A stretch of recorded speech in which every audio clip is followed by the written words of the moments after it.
বাংলাদেশ ব্যাংকের governor doctor Ahsan H Mansur জানিয়েছেন, চলতি বছরের মধ্যেই দেশের বৈদেশিক মুদ্রার রিজার্ভ $40 বিলিয়ন উন্নীত হবে। বুধবার সচিবালয়ে সাংবাদিকদের সঙ্গে আলাপকালে তিনি এই তথ্য জানান।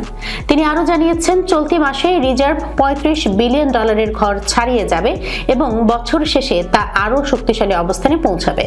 ডক্টর আহসান এইচ মনসুর বলেন, বিগত সময়ে এই খাতে ব্যাপক অনিয়ম হয়েছে, যা কাটিয়ে উঠতে কিছুটা সময় লাগবে।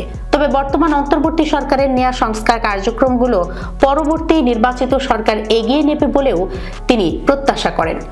অর্থনীতি ভঙ্গুরতা এখনো পুরোপুরি না কাটলেও পরিস্থিতি স্থিতিশীলতার দিকে যাচ্ছে বলে জানান গভর্নর। যদিও মূল্যস্ফীতি 7% নামিয়ে আনার লক্ষ্যমাত্রা এখনই ছোঁয়া সম্ভব হয়নি, তবে সে প্রচেষ্টা অব্যাহত রয়েছে বলেও জানান তিনি।